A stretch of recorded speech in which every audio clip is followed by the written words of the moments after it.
Filming from GenCon 2016, I'm here with Todd from AG, who has agreed to tell us a little bit about a Smash Up expansion, which is being presented here, which is Desist and Desist. Now, my viewers, you can pause the video and see how many references you can catch on the cover of the game, because I think that quotes and references will be strong with this one.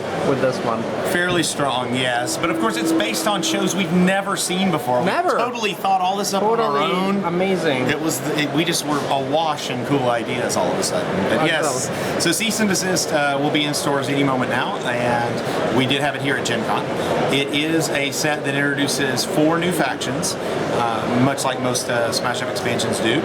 These include the Star Roamers, who travel from base to base, porting their people up and down from them. I've never heard of anything like that. It's this crazy light. Like mind-blowing. The Changer Bots, who, get this, they're robots that turn into vehicles. Right, I can't believe that. Get out of town, man. It's crazy. Then we have the Space Knights, who have these weird laser swords and can do things with their minds. Am I correct that they manipulate the Force? The Force, they do indeed. Right? In fact, I might show you the card Use the Force here in a moment. And then we have the Ignobles, who are a series of houses of medieval people who like to backstab each other all the time and fight over this spiky chair. And then you have like an aunt of dragons or cousin of dragons or something like that, the aunt of drakes, I believe is what we named her, yes. So this is Cease and Desist. Excellent. It does introduce some very interesting new mechanics as well to Smash Up. For instance, the Star Roamers do have a lot of movement abilities and the ability to rescue their characters from a base before they are destroyed, things like that, and immediately move them to another one. The Space Knights do indeed use the Fours. They have interesting individual characters, of course the Space Knight being incredibly powerful, but even more so when the Space Knight receives her laser sword and she learns how to use the Force, which will of course get her +4 power until the end of the turn.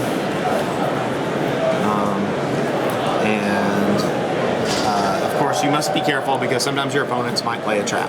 It's a trap. It's a trap, indeed. So then in the Ignobles, we actually have one of the more interesting factions that we've designed. The Ignobles will actually play cards and then immediately give control of that character to someone else. I'm going to play the Sneaky Squire, and then I'm going to send him over to you. Now, that will, of course, make the opponent gain power, draw cards, have new things, but then, of course, all of a sudden, the Foot of the King comes in and takes control. Foot of the King. The Foot of the King. If you had told me, I wouldn't have believed it. I needed to see. And takes control of a minion that you own. So you have short-term alliances with people, very short-term. And, of course, you can always wait for the inevitable betrayal. Right before a base scores, your minion comes back to you, leaving your opponent in second place. And never, ever go to a birthday party. That's terrible, yeah. Is it like an afternoon watch or like a group of soldiers like that? There are some people who live up at Winter Squash. Okay. And they on the base Winter Squash. Excellent. We do have finally the Changer Bots. So mechanically, the Changer Bots, because they change shape, say from a robot to a bicycle, they tend to have abilities that will change them for a turn. So as a talent, you can lose a power from Huffy to move to another base. So you sacrifice one ability to gain another on the short term. This is something that most all of them have. They have a different thing to either become more powerful, to gain movement, to take out someone, and finally, among all their other actions you can play, such as change up and roll on, you may finally have a moment where one of your Changer Bots gets the touch. Oh. You got the touch! We have to sing it. And they become incredibly powerful. Nice. So this is Smash Up Cease and Desist. It is the next Smash Up expansion, the one coming this fall. I see some components here that came out of the box. Yes, these are... they're pretty unusual. These are sturdy, plastic, sort of like gigantic credit cards. That's just to describe the feel. Indeed, they are dividers, so that when you put your decks into the Big Geeky box, you can sort them and be able to find them very quickly based on the name when you're getting out them to play.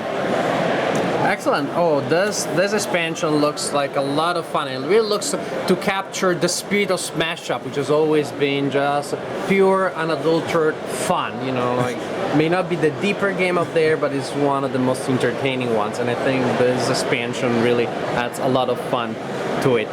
Thank you, Todd. Thank you, Mark.